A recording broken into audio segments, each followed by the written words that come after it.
رب اشرح لی صدری ویسر لی امری واحلل عقدۃ من لسانی یفقہوا قولی. کل کے لیکچر سے متعلق انہوں نے لکھا ہے، مجھے اپنے لیے کیا پسند ہے کہ دوسرے مجھ سے نرمی سے بات کریں، لیکن جب میں نے اپنا جائزہ لیا کہ میں خود ہمیشہ ایسا نہیں کرتی، خصوصاً بچوں کے ساتھ اور گھر والوں سے میرا یہ معاملہ نہیں ہوتا.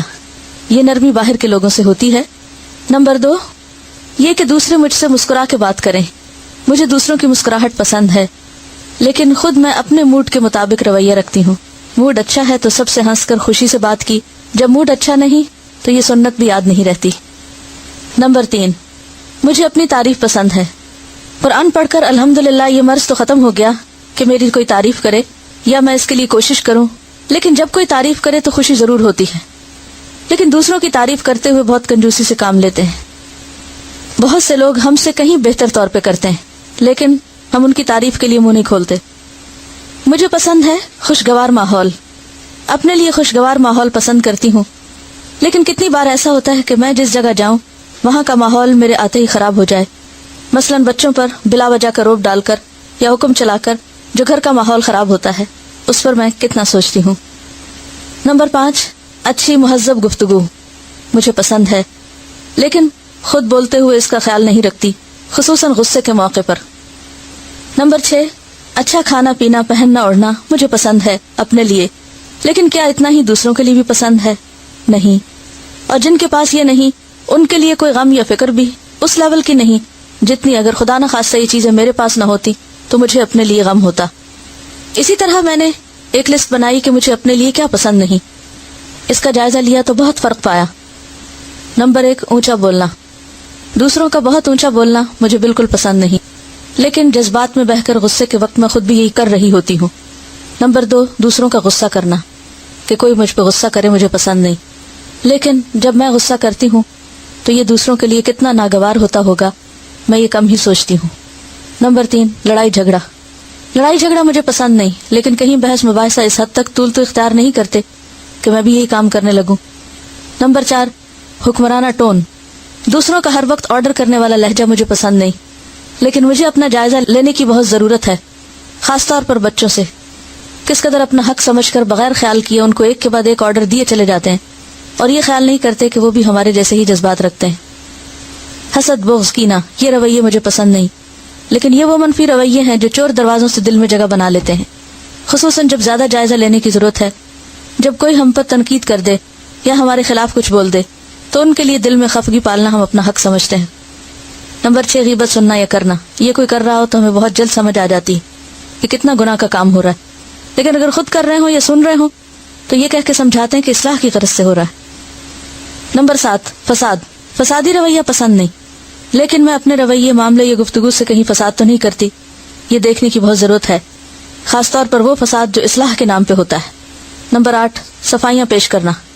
دوسروں کا بہت صفائیاں پیش کرنا یعنی اپنی ڈیفنس میں بولنا مجھے پسند نہیں، لیکن کوئی میرے بارے میں ذرا بھی غلط فہمی کا شکار ہو تو اس قدر صفائیاں دیتے ہیں کہ دوسرے توبہ کر کے دم لیں. حقیقت یہ ہے کہ اپنے اندر کی صفائی کی بہت ضرورت ہے.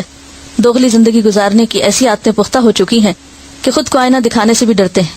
اس کے باوجود یہ اللہ کا خاص کرم ہے کہ وہ ہمیں اصلاح کا موقع دے رہا ہے کہ آج دنیا میں اپنی صفائی کر لو. ایک بار غلام مرتضیٰ ملک صاحب کا ایک لیکچر سن رہی تھی، سنت رسول موضوع تھا. کہتے ہیں میں فلسفے کا بہت بڑا دیوانہ تھا، ارسطو، سقراط، افلاطون سب کا فلسفہ پڑھ ڈالا، لیکن اس کے بعد صرف ایک حدیث ایسی پڑھی کہ اس کے بعد فلسفے سے توبہ کر لی. اس حدیث نے ایسا زبردست فلسفہ حیات اور انسانیت سکھائی جو اور کسی دنیاوی فلسفے میں نہیں تھی، اور وہ حدیث تھی، تم میں سے کوئی شخص مومن نہیں جب تک اپنے بھائی کے لیے وہ نہ چاہے جو اپنے لیے چاہتا ہے. یہ حدیث ہم سب کے لیے آئینہ ہے کہ ہم دیکھیں کہ ایمان کا جو معیار نبی صلی اللہ علیہ وسلم نے ہمیں دیا ہم اس پر کس حد تک پورا اترتے ہیں. خیرخواہی صرف یہی نہیں کہ دوسروں کے ساتھ ہو، بلکہ خود سے خیرخواہی کرنا سب سے پہلے ضروری ہے کہ اپنے ساتھ سچے ہوں، خود کو سب سے بڑھ کے خبردار کرنے والے ہوں، اپنی غلطیوں کی اصلاح کے حریص ہوں. کیونکہ اگر ہم خود یہ جانیں گے اور دوسروں کو تنقید کا موقع نہ دیں گے تو یہ اپنے ساتھ بدخواہی کے برابر ہے. تو خیرخواہی کا یہ سفر اپنی ذات سے شروع کرنا اور سارے انسانوں اور کائنات تک پھر جاتا ہے. ہم بھول جاتے ہیں، یاد دہانی کی ضرورت رہتی ہے. دیکھیے کہ بہت ساری چیزیں ہمیں لکھ کر ہی پتہ چلتی ہیں، اور لکھنے کا جو طریقہ ہے اور لکھنے کی جو ایکسرسائز یا پریکٹس ہے وہ کرتے رہیے، چاہے چند لفظ لکھیں لیکن بیٹھ کر تنہائی میں لکھا کریں، چاہے بہت ڈسکرپٹیو نہ بھی ہو، صرف ورڈز ہوں، اور ان پر ٹک کریں، کراس کریں کچھ نہ کچھ، لیکن اس سے بات یاد رہ جاتی ہے۔ جو باتیں ہم صرف سنتے ہیں اور ختم کر دیتے ہیں وہ بھول جاتے ہیں، جو لکھا ہوا ہوتا ہے وہ ہمیشہ کے لیے یاد دہانی بن جاتا ہے۔ بسم اللہ الرحمن الرحیم۔ حدیث نمبر 105۔ عن جریر بن عبد اللہ قال بایعت رسول اللہ صلی اللہ علیہ وسلم على اقام الصلاة وإيتاء الزکاة والنصح لكل مسلم، رواہ البخاری کتاب الایمان۔ عن جریر بن عبداللہ، جریر بن عبداللہ سے روایت ہے، قال کہتے ہیں، بایعت میں نے بیعت کی، رسول اللہ صلی اللہ علیہ وسلم سے، علی اقام الصلاۃ نماز قائم کرنے پر، و ایتاء الزکاۃ زکوٰۃ ادا کرنے پر، والنصح اور خیر خواہی کرنے پر، لکل مسلم ہر مسلمان کی خیر خواہی کرنے پر، اسے بخاری نے روایت کیا ہے۔ سیدنا جریر بن عبداللہ رضی اللہ عنہ سے روایت ہے کہ میں نے رسول اللہ صلی اللہ علیہ وسلم سے نماز قائم کرنے اور زکوٰۃ ادا کرنے اور ہر مسلمان کی خیر خواہی کرنے پر بیعت کی۔ پڑھیے عربی۔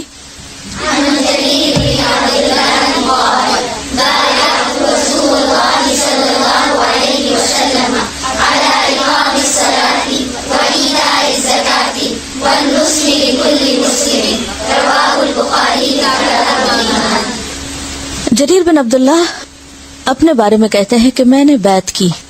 بیعت کا لفظی معنی کیا ہوتا ہے؟ بیچنا۔ بایا تو لٹرل میننگ کیا ہوگا؟ میں نے بیچ ڈالا، میں نے سودا کر لیا۔ مراد اس سے کیا ہے؟ پکا عہد، پکا وعدہ جو زندگی کے آخری دم تک نبھایا جائے گا۔ بایعت رسول اللہ صلی اللہ علیہ وسلم، میں نے رسول اللہ صلی اللہ علیہ وسلم سے بیعت کر لی، عہد کر لیا۔ کس بات پر؟ اقامت صلاۃ پر، ایتاء زکوٰۃ پر، جو دونوں اسلام کے بیسک پلرز میں سے ہیں، عبادات میں سے ہیں، اور اس کے ساتھ ساتھ حقوق العباد، والنصح لکل مسلم ہر مسلمان کے ساتھ خیر خواہی، کوئی بھی ہو، گورا ہو، کالا ہو، عورت ہو، مرد ہو، بوڑھا ہو، بچہ ہو، دوست ہو، کوئی بھی ہو، ہر ایک کی بھلائی چاہنا۔ ویسے تو ہر ایک پر یہ بات لازم ہے کہ وہ ایسا ہی کرے، لیکن جب کوئی شخص اس بات کو اپنی زندگی کا مشن بنا لیتا ہے اور اپنے ساتھ پکا عہد کر لیتا ہے تو پھر وہ بات بھولتا نہیں ہے۔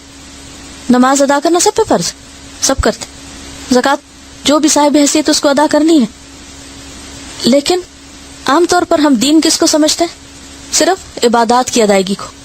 کسی کے دیندار ہونے کے لیے ہم کیا کہتے ہیں؟ فلاں نمازی ہے، فلاں بہت سخی ہے، صدقہ خیرات خوب کرتا ہے، لیکن اس کے دل کا کیا حال ہے؟ بندوں کے ساتھ اس کا رویہ اور معاملہ کیا ہے؟ عموماً اس کی طرف توجہ نہیں دی جاتی۔ تو دین کے شاعر، دین کی پہچان صرف نماز اور زکوٰۃ نہیں، یہاں نماز اور زکوٰۃ ہی کے برابر ہر مسلمان کی خیرخواہی کو رکھا گیا ہے۔ یہ بھی دینداری، اور خاص طور پر اگر پچھلی حدیث کو سامنے رکھا جائے، الدین النصیحہ، کہ دین تو ہے ہی خیرخواہی کا نام، دین تو کہتے ہی خیرخواہی کو ہے، یا دوسرے لفظوں میں خیرخواہی کے بغیر دین کا کوئی کانسیپٹ نہیں، تو اس سے اندازہ ہوتا ہے کہ دوسرے کے لیے اچھا چاہنا کس قدر ضروری ہے۔ اگر کوئی عبادات میں تو بہت پابندی کرتا ہے لیکن دلوں میں بغض پالے ہوئے ہے، دوسروں کی نفرت ہے، حسد ہے، دوسروں کو نقصان پہنچانے کے عزائم ہیں، تو ایسی عبادات دین کو مکمل نہیں کرتی، یہ ادھورا دین ہے۔ لہٰذا بے حد ضروری ہے کہ انسان اپنے اندر کا جائزہ لے کہ اس کے دل میں دوسروں کے لیے کیا جذبات ہیں، کیا سوچ ہے۔ اس سے یہ بھی پتہ چلتا ہے کہ مسلمانوں کے آپس کے تعلقات کیسے ہوتے ہیں۔ اگرچہ جریر بن عبداللہ نے یہ عہد کیا، لیکن اس حدیث کو روایت کرنے کا کیا مقصد تھا؟ کہ باقی لوگوں کے لیے بھی یہی حکم ہے، جیسے نماز اور زکوٰۃ کا حکم ہے، اسی طرح خیرخواہی کا حکم ہے۔ ایک اور حدیث اس کی مزید وضاحت کرتی ہے کہ تری المؤمنین فی تراحمہم وتوادہم وتعاطفہم کمثل الجسد اذا اشتکى عضو تداعى له سائر الجسد بالسحر والحمى کہ مومنوں کی باہم رحمت، محبت، شفقت اس کی مثال ایسے ہے جیسے ایک جسم ہو. جب ایک عضو کو تکلیف ہوتی ہے تو سارا جسم بخار اور سر درد کے ساتھ اس کا ساتھ دیتا ہے، باقیوں کو بھی تکلیف ہوتی. تو دوسرے مسلمان کی خیرخواہی کس طرح؟ اس کی تکلیف اور دکھ محسوس کرتے ہوئے، اس کے لیے وہی چاہتے ہوئے جو اپنے لیے چاہتے، اس کے ساتھ رحمت، شفقت اور محبت کا معاملہ کرتے ہوئے. مسلمان کے مسلمان پر کتنے حقوق ہیں؟ وہ حدیث یاد ہے؟ 6. کون کون سے؟ سلام کا جواب دینا، دعوت قبول کرنا، بیمار کی عیادت کرنا، چیخ کا جواب دینا، جنازے کا اتباع کرنا، اور چھٹا خیر خواہی کرنا. عربی پڑھ دیتی ہوں. صحیح مسلم کی روایت ہے حضرت ابو ہریرہ سے، حق المسلم علی المسلم 6، مسلمان کے مسلمان پر 6 حقوق ہیں. قیل ما ہن یا رسول اللہ، پوچھا گیا وہ کیا ہے اللہ کے رسول صلی اللہ علیہ وسلم؟ قال، فرمایا اذا لقیتہ فسلم علیہ، جب تم اس سے ملاقات کرو تو اس کو سلام کرو. یہ اس کے ساتھ خیر خواہی ہے نا. کیسے؟ سلامتی کی دعا. وَإِذَا دَعَاكَ فَأَجِبْهُ، اور جب وہ تجھے بلائے تو جواب دو. اب یہاں بلانے سے مراد صرف کسی ڈنر پہ بلانا نہیں ہے، یا کسی شادی پہ بلانا نہیں ہے، یا کسی ولیمہ پارٹی پہ بلانا ہی نہیں ہے. اس سے مراد کسی بھی کام کے لیے بلانا ہے کہ جب وہ تمہیں بلائے، دعوت دے، پکارے تو جواب دو. مثلا یعنی مدد مانگے جب کسی کام پہ، مثلا اس کو کچھ اٹھانا ہے، وہ اٹھا نہیں پا رہا، دوسرے کہتا ہے ذرا ادھر آؤ کہ میری مدد کرو، اور دوسرا جانے والا کہے اپنا کام خود کرو. یہ ہماری ذمہ داری تھوڑی ہے. بعض اوقات ہمیں معلوم ہوتا ہے کہ اس شخص کو مجھ سے کام ہے، تو اس موقع پہ ہمارا رویہ کیا ہونا چاہیے؟ آنکھیں چرا لینی چاہیے، کترا کے نکل جانا چاہیے کہ یہ کہیں مجھ سے لفٹ نہ مانگ لے.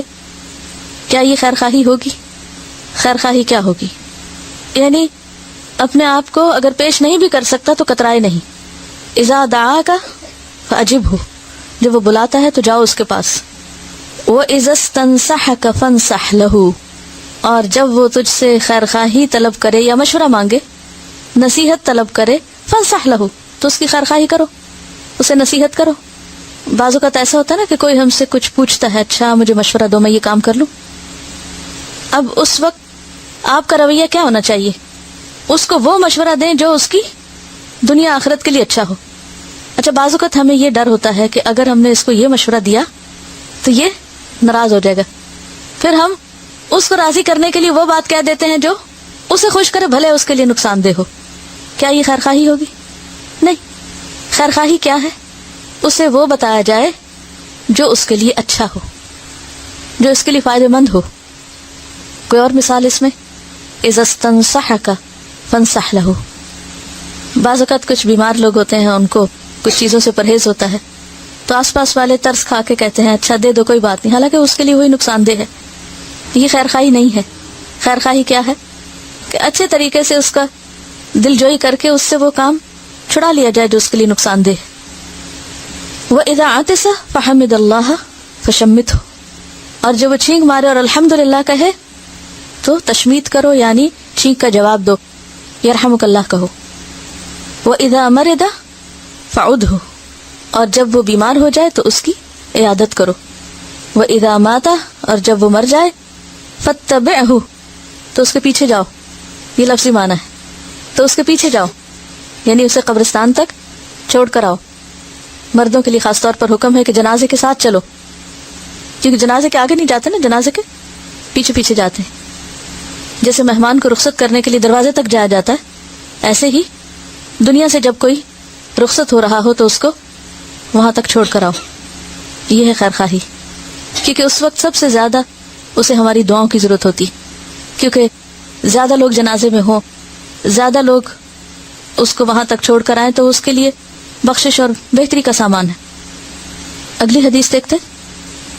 عن ابی مسعود الانصاری قال جاء رجل الى النبي صلی اللہ علیہ وسلم فقال انی ابدع بی فاحملنی فقال ما عندي فقال رجل یا رسول اللہ انا ادلہ علی من یحملہ فقال رسول اللہ صلی اللہ علیہ وسلم من دل علی خیر فلہ مثل اجر فاعلہ، رواہ مسلم کتاب الامارہ۔ عن ابی مسعود الانصاری، ابو مسعود انصاری سے روایت ہے رضی اللہ عنہ، قال کہتے ہیں جاء آیا رجل ایک شخص الی النبی صلی اللہ علیہ وسلم، نبی صلی اللہ علیہ وسلم کے پاس، فقال تو کہا انی ابدع بی، بے شک میں ابدع بی میرا جانور مر گیا ہے، یعنی مجھے حادثہ پیش آ گیا، فاحملنی آپ مجھے سوار کرائیں، فاحملنی یعنی آپ مجھے اٹھا لیں، مطلب یہ کہ مجھے اپنی سواری پہ بٹھا لیں یا میرے لیے سواری کا بندوبست کر دیں۔ فقال تو فرمایا ما عندی میرے پاس ہے نہیں، یعنی اس وقت ہے نہیں میرے پاس۔ فقال رجل تو ایک شخص کہنے لگا جو مجلس میں بیٹھا ہوا یہ گفتگو سن رہا تھا، یا رسول اللہ، اے اللہ کے رسول صلی اللہ علیہ وسلم، انا ادلہ میں اس کو بتاتا ہوں، میں اس کی رہنمائی کرتا ہوں، الا اس پر، من یحملہ جو اس کو اٹھا لے گا، پک کر لے گا، سوار کرا دے گا۔ فقال تو فرمایا رسول اللہ صلی اللہ علیہ وسلم، رسول اللہ صلی اللہ علیہ وسلم نے، من دل علی خیر جو کوئی رہنمائی کرے بھلائی پر، دلہ یدل دلیل دلالت رہنمائی کرنا، فلہ تو اس کے لیے ہے، مثل اجر فاعلہ مانند اجر اس کے کر لینے والے کے، رواہ مسلم، اسے مسلم نے روایت کی ہے کتاب الامارہ میں۔ ترجمہ ہے ابو مسعود انصاری رضی اللہ عنہ سے روایت ہے کہ نبی کریم صلی اللہ علیہ وسلم کے پاس ایک شخص آیا اور اس نے کہا میرا جانور مر گیا ہے، مجھے سواری دیجیے۔ آپ نے فرمایا میرے پاس سواری نہیں۔ تو ایک شخص بولا اے اللہ کے رسول صلی اللہ علیہ وسلم، کیا میں اسے ایک ایسے شخص کے بارے میں بتاؤں جو اسے سواری دے؟ آپ نے فرمایا نیکی کی رہنمائی کرنے والے کے لیے نیکی کرنے والے کے برابر اجر ہے، یعنی اتنا ہی اجر ہے گویا تم نے اس کو خود سواری دے دی۔ پڑھی عربی۔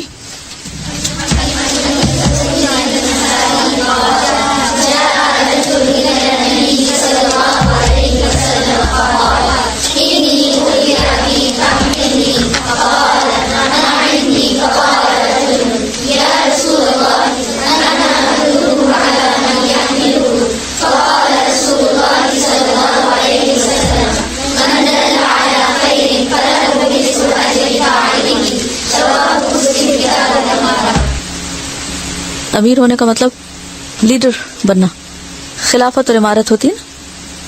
سب سے پہلی بات تو یہ ہے کہ صحابہ کرام کو جب کوئی ضرورت پیش آتی، جب کوئی مشکل پیش آتی، یعنی اپنی دنیاوی ضروریات بھی آپ صلی اللہ علیہ وسلم کے پاس آ کر بیان کیا کرتے تھے، اور یوں محسوس ہوتا ہے کہ جیسے یہ حادثہ سفر کے دوران پیش آیا، کسی جنگ کے موقع پر یا کسی اور سفر کے موقع پر، کہ اچانک اس کا جانور فوت ہو گیا، یا ایسے ہی ہے جیسے کسی کی گاڑی کا ایکسیڈنٹ ہو جائے۔ اب ظاہر ہے کہ گھر پہنچنا ہے، اور مختلف جنگوں کے حالات آپ پڑھ چکے ہیں کہ سواریوں کی کتنی کمی ہوتی تھی، اور بعض اوقات ایک ایک سواری پہ کئی کئی لوگ باری باری بھی سوار ہوتے، اور بعض اوقات عام حالات میں بھی ایسی مشکل پیش آ جاتی ہے۔ تو اس شخص نے کہا کہ مجھے ایک مشکل پیش آئی ہے، حادثہ ہو گیا میرے ساتھ، تو آپ میرے لیے سواری کا بندوبست کر دیں۔ تو اس وقت آپ کے پاس نہیں تھا، تو آپ نے کہا کہ میرے پاس ہے نہیں۔ اب بات یہی ختم ہو جاتی، لیکن مجلس میں بیٹھا ہوا ایک تیسرا شخص جو سن رہا ہے، اس کے دل میں اس مصیبت زدہ شخص کے لیے خیرخواہی کے جذبات اٹھتے ہیں کہ ٹھیک ہے میں نہیں کر سکتا، آپ صلی اللہ علیہ وسلم نہیں کر سکتے، ایک تیسرا شخص ہے وہ اس کی ہیلپ کر دے گا۔ تو فوراً کہتے ہیں کہ اچھا میں بتاتا ہوں کہ کہاں سے اس کا بندوبست ہو سکتا ہے۔ ذرا اپنے آپ کو ایسی سچویشن میں رکھ کے دیکھیے کہ کوئی شخص ضرورت مند ہے اور آپ کو پتا ہے، راستہ معلوم ہے، جگہ معلوم ہے، آپ اس کو بتا سکتے ہیں، لیکن نہیں بتاتے۔ کیا سوچ کر؟ بعض اوقات ہم صرف کیئرلیس ہوتے ہیں کہ اچھا اب کون کہے کہ اچھا میں تمہیں ایڈریس لکھ کے دوں اور میں تمہیں بتاؤں کہ وہ کہاں رہتا ہے، پھر ایک اور لمبی مصیبت پڑ جائے گی اور میرا بہت سا وقت ضائع ہو جائے گا۔ اس نے پوچھا ہے آپ کے پاس نہیں، تو میری تو نہیں ذمہ داری نا، کیا میں ضرور ہی بیچ میں کچھ کہوں۔ بہت دفعہ ہمارے پاس کسی کی مدد کرنے کا موقع ہوتا ہے، ہم کر بھی سکتے ہیں، ہمارے اختیار میں ہوتا ہے، اور صرف ہمارے لیے کیا ہوتا ہے، ایک ٹیلی فون کال یا ایک سگنیچر یا زبان سے بولے ہوئے چند جملے، لیکن ہم ان میں یا سستی کر جاتے ہیں یا بخل کر جاتے ہیں۔ اور بعض اوقات منفی ایسے جذبات ہوتے ہیں کہ اچھا ہے نا بھگتے، اس کو بھی پتا چلے. یعنی بعض لوگ تو اتنے سنگ دل ہوتے ہیں کہ وہ ایسی چیزوں کو انجوائے کرتے ہیں کہ کسی پہ کوئی مصیبت آئے یا کسی پہ کوئی تکلیف آئے. لیکن مومن ایسا نہیں ہوتا، وہ دوسرے کی تکلیف کو اپنی تکلیف سمجھتا ہے. ایسی صورت میں کتنے بہترین طریقے سے نبی صلی اللہ علیہ وسلم نے توجہ دلائی اور اس شخص کو انکریج کیا اور اس شخص کو ایک طرح سے ثواب کے بارے میں بتایا کہ جس نے کسی کو راستہ دکھا دیا اس کو اتنا اجر مل گیا گویا اس نے خود وہ کام کر لیا. یعنی اس نے صرف بتایا کہ فلاں کے پاس چلے جاؤ، تمہارا بندوبست ہو جائے گا. اچھا اب کیا ہے، وہ وہاں چلا جاتا ہے. اس نے صرف ایک جملہ بولا، پہلے تو آپ سے پوچھا کہ میں یہ کام کر سکتا ہوں، یہ آپ کے سامنے رکھا اور پھر اس کو بتا دیا. اس پر آپ صلی اللہ علیہ وسلم نے اس کو خوشخبری سنائی کہ تمہارا یہ عمل ایسے ہی جیسے کہ تم نے خود اس کو کچھ دیا ہو. اس بات پر اتنا بڑا اجر کیوں ہے؟ راستہ دکھانے والے کے لیے اتنا زیادہ اجر کیوں ہے؟ رہنمائی کرنے والے کے لیے اتنا زیادہ اجر کیوں ہے؟ دوسرے کے لیے آسانی پیدا کرتا ہے، خیر کا دروازہ کھولتا ہے اور ایک کلچر ڈیولپ ہوتا ہے ہمدردی کا، محبت کا، ایک دوسرے کی کیئر کا، ایک دوسرے کے لیے سنسیئر ہونے کا. ایک پورا کلچر ڈیولپ ہو جاتا ہے نا اس سے کہ ہر ایک صرف اپنی فکر نہیں کر رہا، دوسرے کی فکر بھی کر رہا ہے. اب اس میں وہ ساری چیزیں آ جاتی ہیں، خواہ وہ کوئی نیکی کی بات بتانا ہو، خواہ وہ کوئی بازار کا راستہ بتانا ہو. جیسے عبد الرحمن بن عوف جو مدینہ میں آئے تو انہوں نے، ان کے جو بھائی تھے انصاری بھائی حضرت سعد ابن ربیع، انہوں نے کہا کہ میں تمہیں ہر چیز تقسیم کر کے دیتا ہوں. تو انہوں نے کہا کہ اللہ تمہارے مال میں اور گھر والوں میں برکت ڈالے. دلونی علی السوق، مجھے بازار کا راستہ بتاؤ، بازار کدھر ہے، بزنس کہاں ہوتا ہے، مارکیٹ کہاں ہے، بس مجھے صرف اتنا بتا دو، باقی کام میں خود کر لوں گا. تو بعض لوگوں کو صرف راستہ بتانا ہوتا ہے کہ وہ جگہ ہے، فلاں شخص کے پاس چلے جاؤ، اور باقی وہ خود کرتا ہے. آپ کا یہ جو جملہ ہے کہ ایسے کر لو یہ کام جس سے دوسرے کی سہولت ہو جائے، یہ کوئی معمولی جملہ نہیں ہے. یہ پوری ایک شخصیت کی عکاسی کر رہا ہے، آپ کی پوری شخصیت کا عکاس ہے. آپ کا پورا ایٹیٹیوڈ اس سے ظاہر ہو رہا ہے کہ آپ دوسروں کے لیے کیا جذبات رکھتے ہیں. اب اس میں کون کون سی چیزیں آتی ہیں؟ مثلاً کیا کیا دوسروں کو ہم بتا سکتے ہیں. مثلاً کسی کو رشتے کا بتا سکتے ہیں، بچوں کی تربیت کے لیے ٹپس دے سکتے ہیں، والدین کی خدمت کے لیے ٹپس دے سکتے ہیں، کاؤنسلنگ کر سکتے ہیں. خود نہ بھی کریں تو کوئی کرنے والا اسی کا راستہ بتا سکتے ہیں. یہاں خود کرنے والا کوئی کام نہیں ہے، یہاں صرف راستہ بتانے کا کام ہے. یہاں کوئی ایسا کام نہیں جو آپ کو خود کرنا ہے، یہاں بتایا جا رہا ہے صرف بتا دو اور دوسرے کو، اور اجر گھر بیٹھے پالو. اس عمل کو آپ کس سے تشبیہ دیں گے؟ آپ دیکھیں کہ اس وقت یہ دنیا میں ایک بہت بڑا کاروبار بن چکا ہے. کنسلٹنسی جو ہے یا مشورہ، ڈاکٹر کی مشورہ فیس کتنی ہوتی ہے؟ صرف مشورہ ہے، اور ہر فیلڈ میں ہے. یہ ڈاکٹرز ہیں، انجینئرز ہیں، لائرز ہیں، سب کیا کام کر رہے ہیں؟ وہ اٹھ کے خود تو مینول ورک نہیں کر رہے، تو اپنا برین یوز کرتے ہیں، ایکسپرٹیز یوز کرتے ہیں، اور صرف بتا دیتے ہیں کہ ہاں یہ کام ایسے ہوگا، اور اس پر اچھی خاصی فیس لے لیتے ہیں. تو یہ سوچ کر کسی کی فری مدد کرنا کہ اس کی فیس بہت بڑی ہے اللہ کے پاس، تو اس سے کیا ہوتا ہے؟ دل کھل جاتا ہے اور ہر ایک دوسرے کی مدد کرنے لگتا ہے. اور اس کا نتیجہ کیا ہوتا ہے کہ باہمی تعلقات اچھے ہوتے ہیں، ایک دوسرے کے کلوز ہوتا ہے انسان، اور ایک دوسرے کا ہمدرد ہوتا ہے. اور انسانوں کی یہ بہت بڑی ضرورت ہے کہ انسان ان کے لیے کیئرنگ ہو.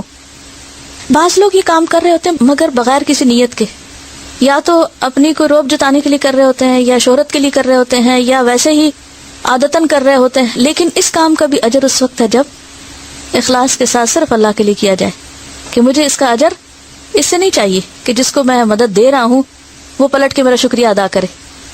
قرآن مجید میں کیا آتا ہے؟ لا نرید منکم جزاء ولا شکورا. اچھا بعض اوقات ہمیں پتہ ہوتا ہے، کوئی پوچھے ہمیں تو ہم اس کو ڈانٹ دیتے ہیں یا ڈسکریج کر دیتے ہیں، تو پھر ڈر کے مارے دوبارہ کوئی نہیں ہم سے پوچھتا. اچھا اسی طرح یہ چھوٹی چھوٹی بات بتانا، اچھا یہ سوال ہے، اس کا کیا جواب ہے، اس کا روٹ کیا ہے، اس کا یہ کس پیج پر ہے، یہ حدیث کہاں سے ملے گی، وغیرہ وغیرہ. تو ہم کہتے ہیں اچھا آپ ہم قرآن کھولیں اور پھر ڈھونڈ کے بتائیں اس کو کہ کہاں ہے. ہاں اگر تھوڑی سی تکلیف کر لیں اور نکال کے دوسرے کو دیں تو ایسا ہی ہے کہ جیسے آپ نے خود وہ کام کر لیا جو دوسرا کر رہا ہے، اور بے پناہ اس کا اجر ہے. اس کے بارے میں ایک چیز آپ سے شیئر کروں گی. بعض اوقات کوئی اچھی میل ہم پڑھتے ہیں، کوئی اچھی بات پڑھتے ہیں، پھر ہم اس کو دوسروں کو فارورڈ کر دیتے ہیں.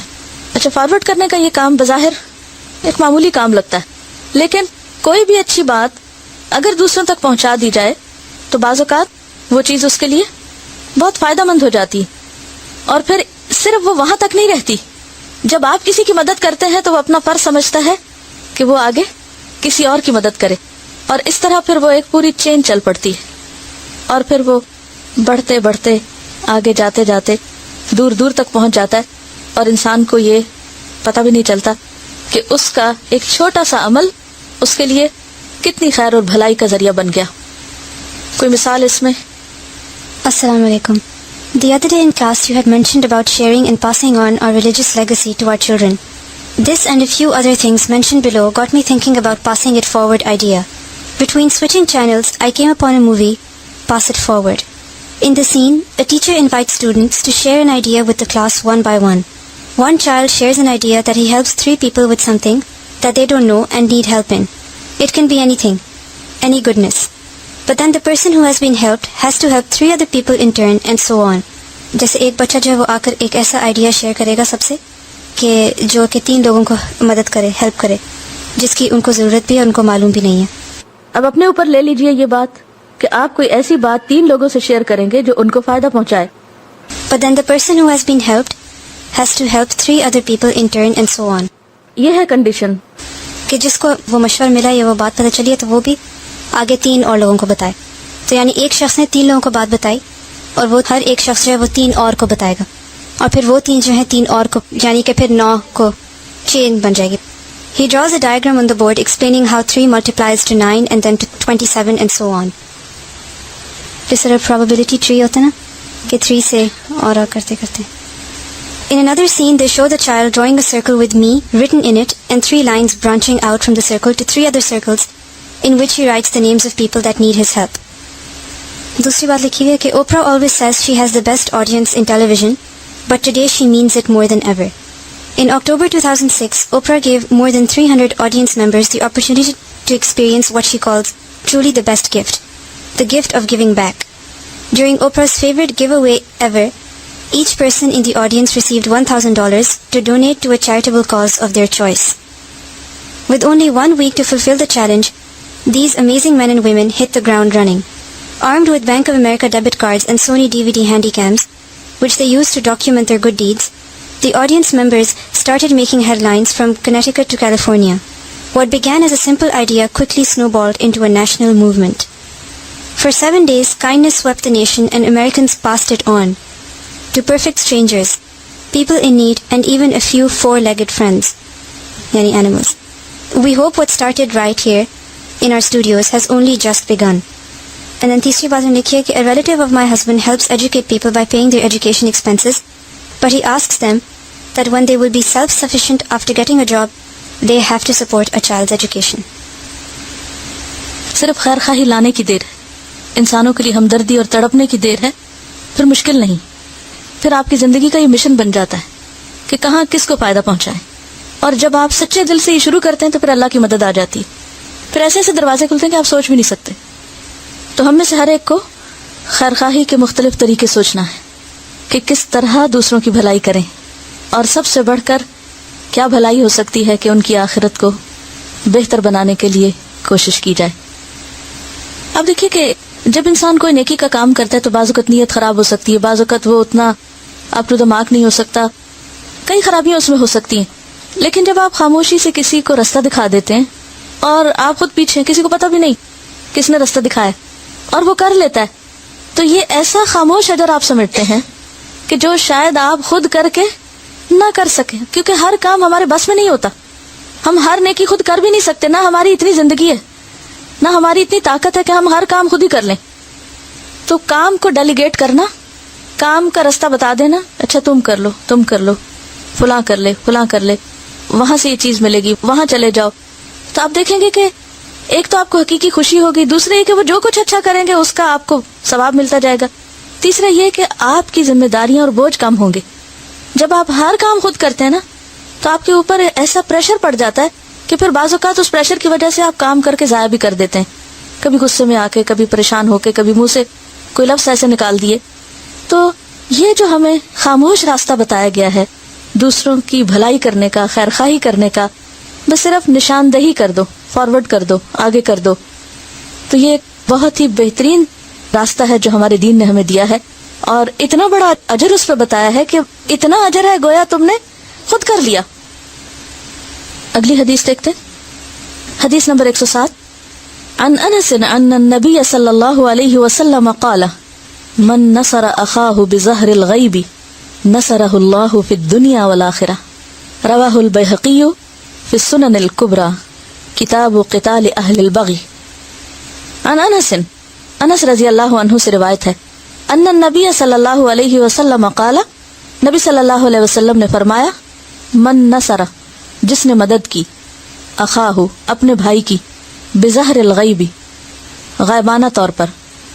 زہر کہتے ہیں پشت کو, اور غیب یعنی پیٹھ پیچھے مراد ہے, اس کو پتہ ہی نہیں جس کی مدد ہو رہی, جس کا دفاع ہو رہا ہے. نصرہ اللہ, مدد کرتا ہے اس کی اللہ, فی الدنیا والآخرہ, دنیا اور آخرت میں. سیدنا انس رضی اللہ عنہ سے روایت ہے کہ نبی کریم صلی اللہ علیہ وسلم نے فرمایا, جس نے اپنے بھائی کی مدد اس کے پیٹھ پیچھے کی, اللہ تعالیٰ اس کی دنیا اور آخرت میں مدد فرمائے گا. عربی پڑھیے.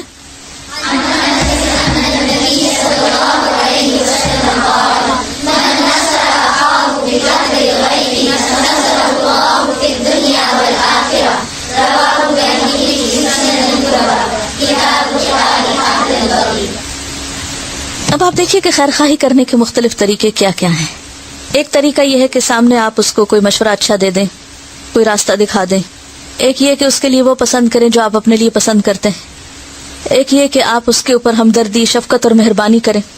اور ایک یہ ہے کہ جب وہ سامنے نہ ہو تو اس کے پیٹھ پیچھے اس کی مدد کریں. یہ جو پیٹھ پیچھے مدد کرنا ہے یہ اعلیٰ درجے کی انسانیت ہے. کسی کے منہ پر اس کی تعریف کرنا, کسی کے سامنے اس کی مدد کرنا, دکھا کے مدد کرنا, جس کا اس کو پتا ہے, وہ سب اپنی جگہ نیکی کے کام ہیں, نسبتاً آسان ہیں, یہ بھی اچھا ہے.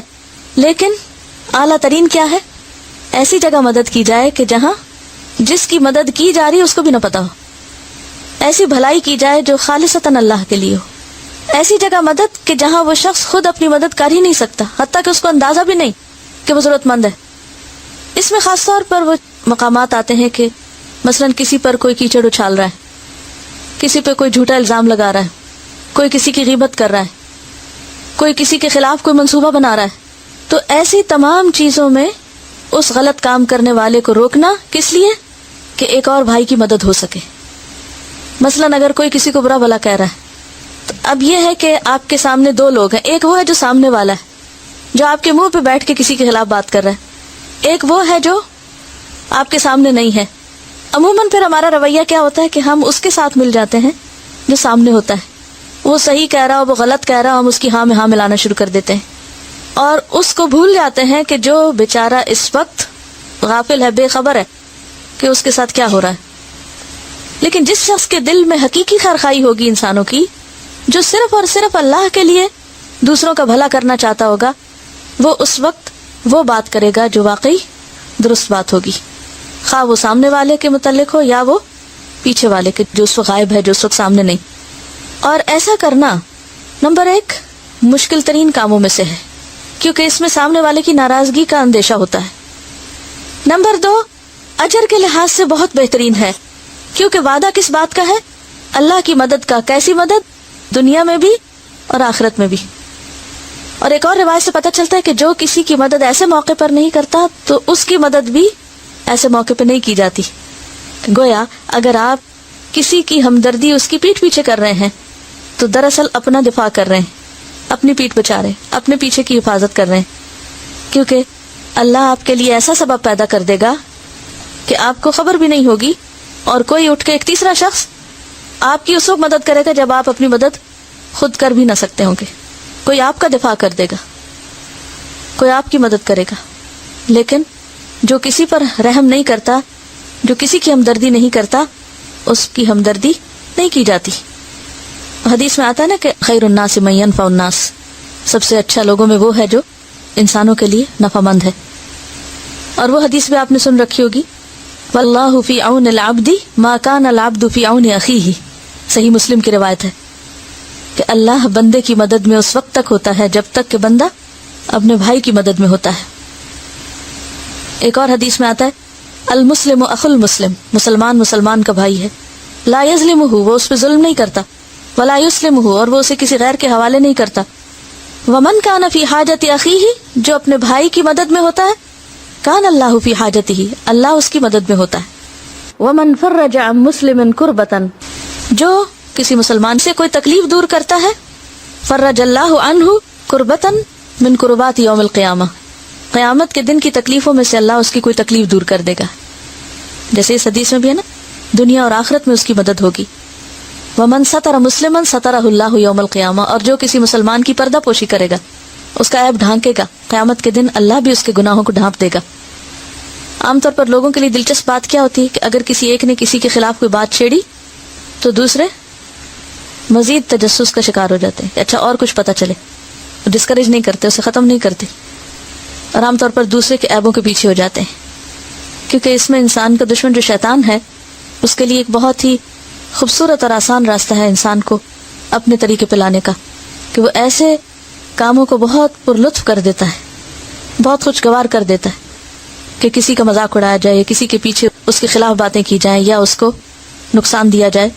لیکن حقیقی معنی میں جو خیر خواہ ہوتا ہے، ایمان والا ہوتا ہے، وہ ایسا نہیں کر سکتا، اس کا ایمان آڑے آ جاتا ہے. بہت سی چیزوں میں خاموشی آپ کی یا آپ کا تعاون نہ کرنا بھی بتا رہا ہوتا ہے کہ آپ اس سے ایگری نہیں کرتے. اگر انسان اپنے آپ کو دوسرے کی جگہ پہ رکھ لے کہ میں اگر کوئی غلط کام کر رہا ہوں تو میں کیا چاہوں گا کہ لوگ مجھے کس طرح بتائیں مجھے، وہی چیز آپ دوسروں کے لیے کری. اس میں آپ دیکھیے کہ ایک حدیث میں آتا ہے اقیلوا ذوی الہیئات عثراتہم الا الحدود، ابو داؤد کی روایت ہے کہ اچھی سیرت کے مسلمان سے اگر کوئی لغزش ہو جائے تو اس کو معاف کر دو سوائے حدود کے. یعنی بعض اوقات ایسا ہوتا ہے نا، ایک شخص ہمیشہ اچھے کام کرتا ہے، با اخلاق ہے، با مروت ہے، بہت سی خوبیاں ہیں، بہت سی، لیکن اس میں انسان ہونے کے ناطے کوئی کمی بیشی بھی ہے. تو ایسے میں رویہ کیا ہونا چاہیے کہ اس کمی بیشی کو اتنا اچھالا جائے کہ اس کے سارے امیج کو خراب کر دیا جائے؟ خیر خواہی کیا ہے؟ جب ہم دیکھ رہے ہیں، ہماری آنکھیں دیکھ رہی ہیں کہ ایک شخص 10 خیر کے کام کرتا ہے اور انسان ہونے کے ناطے ایک غلطی بھی ہے اس میں، تو وہ 9 چیزوں کو ایک طرف کر کے غلطی کو خوب اچھالا جائے؟ نہیں. لیکن عام طور پہ ایسا کیوں ہوتا ہے؟ ہم دوسرے کی بھلائی اور خیر کو کیوں بھول جاتے ہیں اور صرف غلطیوں کو کیوں یاد رکھتے ہیں؟ کیوں ایسے ہوتا ہے؟ سیلف پروجیکشن، کہ ہم اپنے آپ کو زیادہ بہتر ثابت کر سکیں. اس وقت لوگوں کو کچھ چاہیے ہوتا ہے، آپ کو انہیں کچھ آلٹرنیٹ دینا ہوگا، اور پھر آہستہ آہستہ ان کا رخ اور طرف مڑ جائے گا. لیکن اگر ایک دم آپ خالی ویکیوم کر دیں گے نا اس جگہ کو، تو وہ دوسرے کے لیے مشکل پیدا کرے گا، کیونکہ آپ نے ابھی ایمان تو ان کے اندر پیدا نہیں کیا، یا پہچان بہتر اور بہترین کی پیدا نہیں کی، اور پہلے ہی مشورے پر آپ ان سے کھینچا تانی شروع کرتے ہیں. بالکل ایسے ہی نا جیسے آپ اپنے بچوں کے ساتھ معاملہ کرتے ہیں، بعض اوقات ان کو وہ نہیں دیتے جو چاہیے، اور جو ان کے لیے ٹھیک نہیں وہ ان سے کھینچنا شروع کر دیتے ہیں. کتنے ریاکشنری ہو جاتے ہیں بچے. پھر خیر خواہی زندگی کے ہر معاملے میں ہوگی، مثلا علم دینے کے معاملے میں، دنیاوی امور میں بہتر مشورہ دینے میں، اسی طرح خرید و فروخت اور تجارت کے معاملے میں. حدیث میں آتا ہے المسلم اخو المسلم لا يحل لمسلم باع من اخیہ بیعا فیہ عیب الا بینہ لہ. مسلمان مسلمان کا بھائی ہے،